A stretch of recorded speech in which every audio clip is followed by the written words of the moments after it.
Hello everyone, welcome back to our channel M core learner.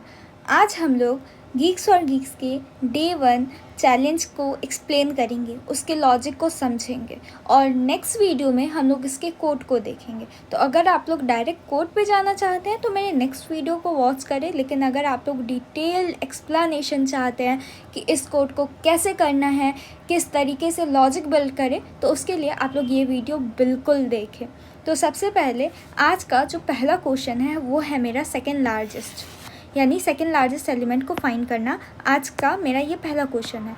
मेरा question में दिया हुआ है given an array of positive integer return the second largest element from the array if the second largest element doesn't exist then return 1।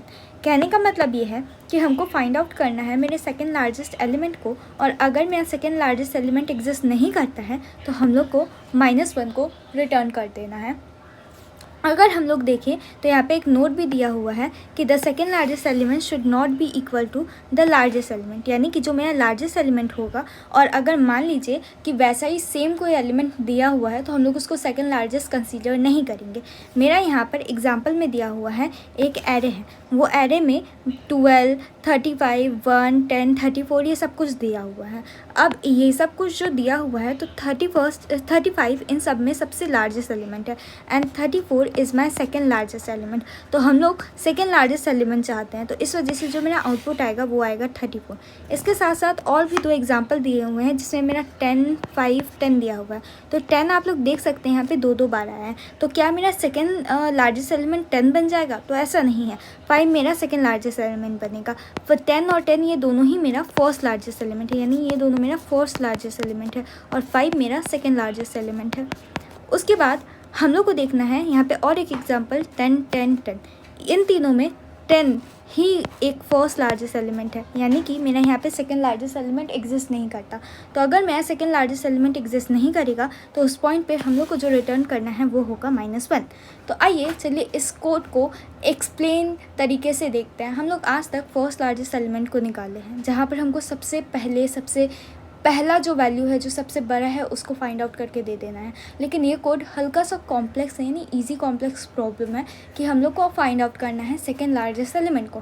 तो second largest element को find out करने के लिए हम लोग को सबसे पहले कुछ चीज़ों के बारे में, जावा की कुछ चीज़ों के बारे में जानना बहुत ज़्यादा ज़रूरी है। सबसे पहले जिस चीज़ को मेरा जानना ज़रूरी है वो है मेरा लोएस्ट, कि हम लोग लोएस्ट वैल्यू को किस तरीके से लिखते हैं, और दूसरा हम लोग हाईएस्ट वैल्यू को किस तरीके से लिखते हैं। हम लोग को हाईएस्ट वैल्यू को किस तरीके से लिखते हैं ये इस कोड का डिमांड नहीं है, लेकिन फिर भी हम लोग को लोएस्ट वैल्यू को किस तरीके से लिखना है ये हम लोग को इस कोड में जानना पड़ेगा। उसके साथ साथ इसमें और एक चीज़ अगर हम लोग देखें तो हम लोग को सेकेंड लार्जेस्ट एलिमेंट बोला है। अगर मेरा सेकेंड लार्जेस्ट एलिमेंट मुझे बोला है तो मुझे सबसे पहले इसका फर्स्ट लार्जेस्ट एलिमेंट देखना पड़ेगा। अगर मुझे इसका फर्स्ट लार्जेस्ट एलिमेंट मिल गया और वो जो मेरा फर्स्ट लार्जेस्ट एलिमेंट है वो मेरा और एक मुझे एक वैल्यू मिलेगा, जो कि जैसे मेरा यहाँ पे एक वैल्यू दिया हुआ था 12 था, 35 था और 1 था, 10 था, 34 था। मैं फ़िलहाल के लिए इतना ही लेती हूँ, ठीक है। तो यहाँ पे 1, 2, 3, 4, 5 मेरा 5 एलिमेंट था, यानी कि एरे ऑफ 4 वैल्यू है इसके अंदर, ठीक है। अब ये जो मेरा एरे ऑफ 4 वैल्यू है, हमको कुछ ऐसे करना है कि मेरा जो फर्स्ट लार्जेस्ट एलिमेंट होगा, यानी कि मुझे 12, सबसे पहले मेरे पास 12 आया, तो अगर मैं अपने 12 को देखूँगी क्या मेरा 12 सबसे बड़ा है या नहीं, तो मुझे एक सबसे लोएस्ट वैल्यू को एक वैल्यू के अंदर, मान लीजिए वो वैल्यू है मेरा फर्स्ट, उस फर्स्ट के अंदर मुझे सबसे पहले उस वैल्यू को डाल देना पड़ेगा, यानी कि मेरा सबसे पहले मुझे 12 को डाल देना पड़ेगा। कोई नहीं है तो मेरे पास 12 ही है, लेकिन वो मेरा लार्जेस्ट एलिमेंट है। उसके बाद मुझे ऐसा करना है कि मैं फिर 35 को 35 के साथ कंपेयर करूँ कि क्या मेरा 35 फर्स्ट लार्जेस्ट एलिमेंट है। तो हाँ, मेरा 35 भी 12 से बड़ा है, तो ये मेरा 35 फर्स्ट लार्जेस्ट एलिमेंट बन जाएगा। लेकिन उस पॉइंट पे जो ये मेरा 12 था, उस 12 को हम लोग एक सेकेंड के अंदर,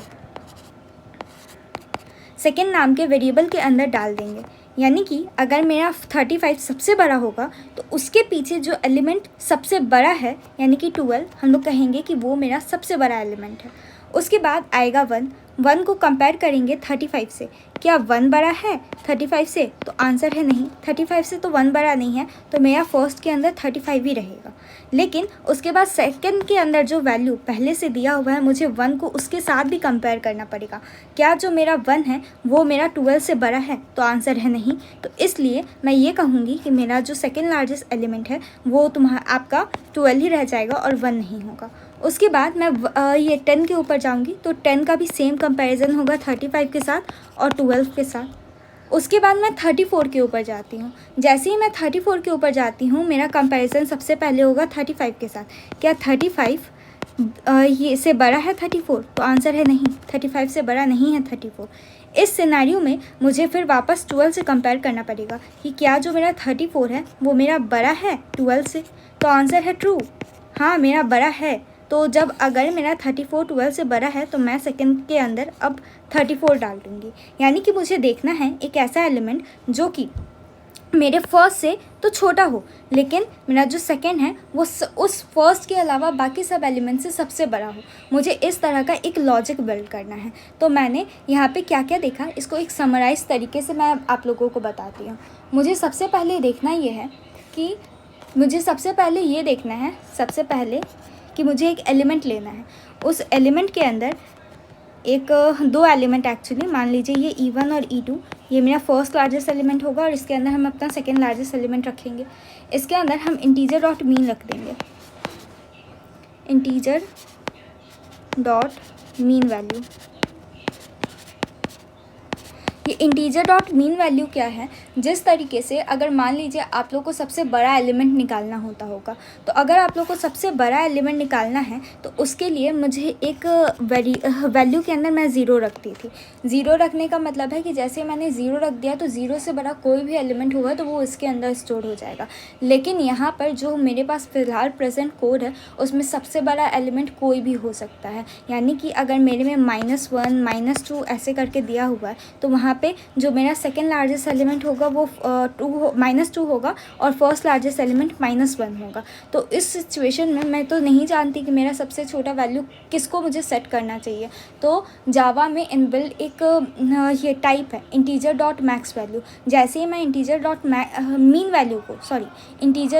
वैल्यू को जैसे ही ये करती हूँ तो ये मेरा सबसे लोएस्ट वैल्यू होता है, जिसको हम लोग -इन्फिनिटी भी कह सकते हैं।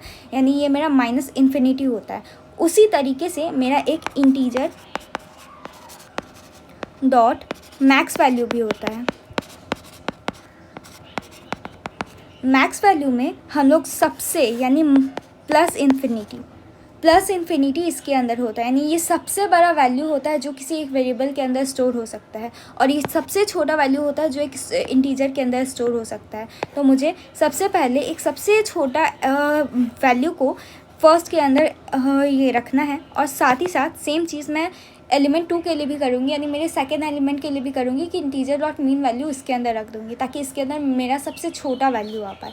उसके बाद मुझे एक लूप रन करना पड़ेगा जो कि मेरा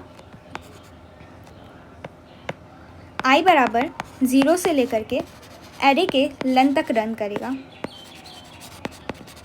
एरे के लेंथ तक रन करवाने के बाद मुझे चेक करना है कि मेरा सेकेंड लार्जेस्ट एलिमेंट कौन है। तो मुझे सबसे पहले चेक करना होगा कि जो मेरा एरे ऑफ आई है क्या वो मेरा बड़ा है फर्स्ट से। अगर मेरा एरे ऑफ आई बड़ा है फर्स्ट से, उस सिचुएशन में मैं अपने सेकेंड के अंदर अपने फर्स्ट के वैल्यू को डाल दूँगी और मैं अपने फर्स्ट के अंदर एरे ऑफ आई को डाल दूँगी। क्यों? क्योंकि मेरा एरे ऑफ आई फर्स्ट से भी बड़ा है। इसके कहने का मतलब क्या है, इस कोड को हम लोग थोड़ा ड्राई रन करके देखें तो यहाँ पर मैं ये सब को इरेज कर देती हूँ और साइड में एक छोटा सा जगह अपने लिए बना लेती हूँ। यहाँ पे अगर इस कोड को हम ड्राई रन करके देखें तो कहने का मतलब ये है कि मेरे पास जो जो एलिमेंट था, लेट्स से मेरे पास था 12, 35, उसके बाद 1, 10, 34 और 1, ये था मेरा कुछ एलिमेंट। ठीक है, जिसमें मैंने 34 तक ही करके दिखाया था आप लोगों को, पर इस बार मैं फाइनली ड्राई रन कर रही हूँ तो 1 को भी ले लेती हूँ। उसके बाद मुझे सबसे पहले देखना है एरे ऑफ आई। तो एरे ऑफ आई, तो आई बराबर 0, तो क्योंकि एरे में काउंटिंग 0 से स्टार्ट होता है तो इसका होगा वैल्यू 0, इसका होगा वैल्यू 1, इसका होगा 2, इसका होगा 3, इसका होगा 4 एंड इसका होगा 5। ठीक है, तो सबसे पहले मेरा चेक होगा कि क्या मेरा एरे ऑफ 0 कहने का मतलब है मेरा 12, क्या मेरा 12 बड़ा है फर्स्ट से। तो फर्स्ट के अंदर तो माइनस इन्फिनिटी है, तो माइनस इन्फिनिटी का मतलब है सबसे छोटा एलिमेंट, तो 12 तो ऑब्वियसली सबसे छोटे एलिमेंट से बड़ा ही होगा। उस पॉइंट पे मैं सेकंड के अंदर, यानी जो मेरा सेकंड होगा उसके अंदर मैं फर्स्ट वैल्यू को डाल दूंगी, यानी मेरा फर्स्ट का वैल्यू अभी भी माइनस इन्फिनिटी है, तो इसके अंदर मेरा माइनस इन्फिनिटी चला जाएगा। लेकिन मेरे फर्स्ट के अंदर अभी भी कुछ है नहीं, मतलब मेरा फर्स्ट के अंदर सबसे छोटा एलिमेंट था, तो अभी जो उससे बड़ा एलिमेंट है, यानी सबसे ज़्यादा बड़ा मैक्सिमम एलिमेंट उसके अंदर चला जाएगा, यानी इसके अंदर मैं एरे ऑफ आई को डाल दूँगी। एरे ऑफ आई को डालने का मतलब है मैं इसके अंदर 12 को डाल रही हूँ। ठीक है, तो मेरे सबसे पहले यहाँ पर एक फर्स्ट क्रिएट करती हूँ और फिर मैं एक सेकेंड क्रिएट करती हूँ। फर्स्ट के अंदर मेरा सबसे पहले था मेरा एक्चुअली माइनस इन्फिनिटी, ये कट के अब इसके अंदर 12 आ गया, और सेकंड के अंदर मेरा माइनस इन्फिनिटी ही था, तो अब भी कट के इसके अंदर माइनस इन्फिनिटी ही आया है, जो कि मेरा फर्स्ट का वैल्यू था। उसके बाद मैं इस चीज़ को आगे बढ़ाती हूँ। उसके बाद मुझे और एक कंडीशन इसके अंदर देना होगा, पर एक और कंडीशन क्या होगा उसके लिए मैं अपने दूसरे एलिमेंट को लेकर के आती हूँ। सबसे पहले आया 35, तो 35 आया, तो मैं फिर से 35 के लिए चेक करती हूँ 35 क्या बड़ा है। ये सबको मैं वापस से इरेज कर देती हूँ। मेरा उसके बाद आया क्या मेरा 35 बड़ा है 12 से, तो आंसर है हाँ। जैसे ही ये चीज़ हुआ वैसे ही मेरा फर्स्ट का 12 कट करके इसके अंदर 35 आ गया, और मेरा माइनस इन्फिनिटी कट करके इसके अंदर 12 आ गया। उसके बाद वापस से मुझे चेक करना है कि क्या मेरा 1 जो है वो बड़ा है मेरे फर्स्ट से, तो आंसर है नहीं, 1 तो बड़ा नहीं है। लेकिन इसके साथ साथ मुझे और एक चीज़ चेक करना होगा कि क्या ये जो मेरा 1 है जो कि फर्स्ट से बड़ा नहीं है, तो और एक चीज़ जो मुझे चेक करना है कि क्या ये जो मेरा 1 है वो मेरा बड़ा है सेकंड से, या ये जो मेरा 1 है ये छोटा है सेकंड से। मुझे इन सब चीज़ों को चेक करना होगा। ये चीज़ को मुझे चेक क्यों करना होगा, क्योंकि जो मेरा एलिमेंट होगा वो मिडल में लाई करेगा, यानी कि यहाँ पे है मेरा 35 लेट्स से, यहाँ पे है मेरा 34 लेट्स से, और यहाँ पे है मेरा कोई भी एक वैल्यू ले लेते हैं 10। ठीक है, ये मैंने अपने मन से 3 एलिमेंट लिया। मेरे फर्स्ट के अंदर 35 आ गया, ठीक है, लेकिन मेरा सेकेंड लार्जेस्ट एलिमेंट 34 होना चाहिए। और 34 मेरा सेकेंड लार्जेस्ट एलिमेंट कैसे बन पाया, तो 34 मेरा सेकेंड लार्जेस्ट एलिमेंट इसलिए बन पाया क्योंकि जो मेरा 34 है वो मेरा छोटा है 35 से, लेकिन लेफ्ट जितना भी एलिमेंट है उन सबसे बड़ा है। तो यानी कि मेरा जो सेकेंड है वो मेरे किसी भी एरे ऑफ आई से मतलब ये बड़ा होना चाहिए, लेकिन जो मेरा फर्स्ट होगा उससे छोटा होना चाहिए, तभी मेरा जो सेकेंड का वैल्यू होगा वो एरे ऑफ आई के अंदर आ पाएगा। तो एल्स इफ में मैं एक छोटा सा कंडीशन डालूँगी ये चेक करने के लिए कि वो जो मेरा एलिमेंट जो मेरा एरे ऑफ आई आया है उस एरे ऑफ आई से क्या, क्योंकि ये मेरा फर्स्ट कंडीशन तो फेल हो चुका है, यानी कि इसका कहने का मतलब है मैंने पहले ही चेक कर लिया कि जो मेरा फर्स्ट है वो मेरा बड़ा है एरे ऑफ आई से। अब एरे ऑफ आई से मेरा फर्स्ट बड़ा है तो ऑब्वियसली मुझे यहाँ पे स्मॉलर के लिए चेक करना होगा कि एरे ऑफ आई क्या मेरा फर्स्ट से छोटा है। अगर मेरा एरे ऑफ आई फर्स्ट से छोटा है उसके बाद मुझे और एक चीज़ चेक करना है एंड कि मेरा जो एरे ऑफ आई हो वो मेरा बड़ा हो सेकंड से। अगर वो मेरा ये कंडीशन फेल कर जाता है, यानी कि एरे ऑफ आई मेरा सेकंड से बड़ा, मतलब array of I already second के पोजीशन पे है, यानी कहने का मतलब ये है कि अगर ऑलरेडी मेरा सेकंड एक 34 वैल्यू है और उसके बाद मेरा मान लीजिए 1 आता है, तो 1 तो ऑब्वियसली यहाँ पे मैं अगर देखूँ तो 1 तो ऑब्वियसली छोटा है मेरे 35 से। लेकिन मेरा जो एरे ऑफ आई के अंदर जो मैंने लिखा हुआ है 1, तो 1 क्या बड़ा है मेरे 34 से? तो आंसर है नहीं। लेकिन अगर किसी सिचुएशन में मेरा आ गया कि मान लीजिए 34 की जगह अभी, क्योंकि मेरा प्रेजेंट सेकंड के अंदर जो वैल्यू लिखा हुआ है वो है 12, और उसके बाद फ्यूचर में जो इसके अंदर वैल्यू आने वाला है वो है मेरा 34, तो क्या ये 34 से बड़ा है? तो ऑब्वियसली 34 जब 12 से बड़ा होगा तो उस सिचुएशन में मुझे सेकंड के अंदर मेरा 34 वैल्यू को रखना पड़ेगा, यानी एरे ऑफ आई को मुझे रखना पड़ेगा, तभी ये मेरे सेकंड के अंदर जा पाएगा। उसके बाद मुझे रिटर्न कर देना होगा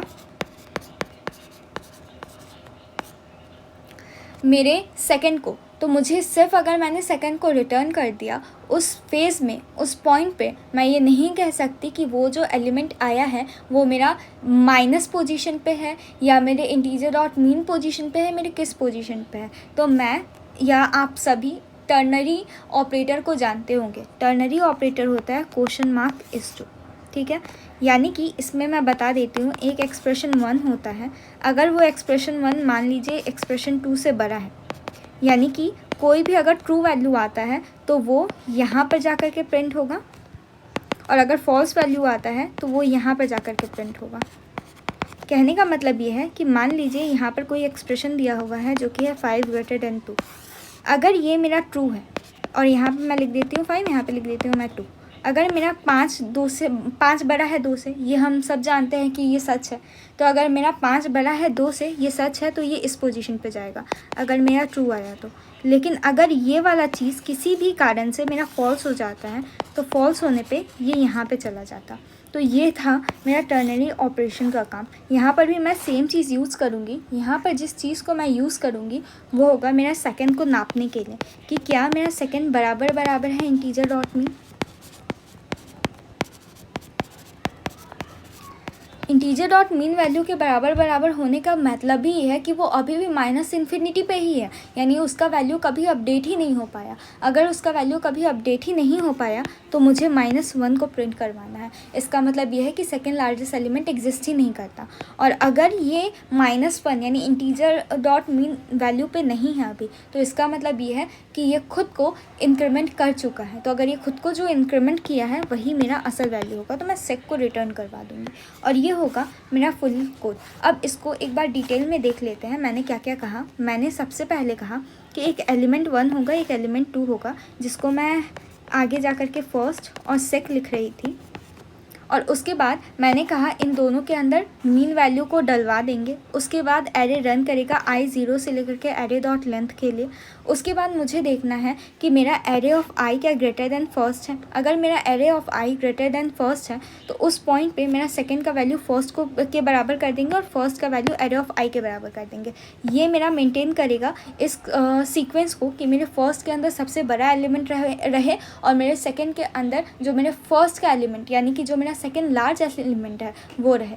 उसके बाद मुझे चेक करना है कि क्या मेरा एरे ऑफ i क्या ये छोटा है फर्स्ट से और एरे ऑफ i क्या बड़ा है सेकंड से। अगर ऐसा कोई भी सिचुएशन ऑकर होता है तो उसका मतलब ये है कि वही मेरे सेकंड का वैल्यू है। तो इस वजह से हम लोग एरे ऑफ i का जो वैल्यू होगा वो सेकंड के अंदर डाल देंगे। लेकिन अगर ऐसा कोई भी सिचुएशन नहीं आता है तो उस पॉइंट पे मैं ये कह सकती हूँ कि सेकंड अभी जिस पोजीशन पे है वही उसका सबसे लार्जेस्ट एलिमेंट है। तो उसके बाद अगर ये इस ये इफ़ एल्स के अंदर कोई भी मेरा कोड अगर लाई नहीं करता है, उसके बाद मेरा ये रिटर्न पर जाएगा। पूरे लूप को चेक होने के बाद कि अगर सब कुछ चेक हो गया तो वो रिटर्न पे जाएगा और रिटर्न कर देगा मेरे सेकेंड वैल्यू को। लेकिन अगर मैंने डायरेक्ट रिटर्न करवा दिया होता तो उस पॉइंट पे वो जो मेरा -1 वाला सिचुएशन है उसके ऊपर कभी जाता ही नहीं। तो इस चीज़ को अगर ध्यान से आप लोग समझना चाहते हैं, खुद से समझना चाहते हैं, तो एक बार 10 10 10 और एक बार 10 5 10 के ऊपर आप लोग सेल्फ ड्राई रन करके देखिएगा और उसके बाद मुझे अपना आंसर ज़रूर बताइएगा। अगर आप लोग को कोई भी चीज़ थोड़ा सा भी ना समझ में आया हो तो मुझे कमेंट सेक्शन में ज़रूर बताएं। आज के लिए इतना ही। Thank you. Stay tuned.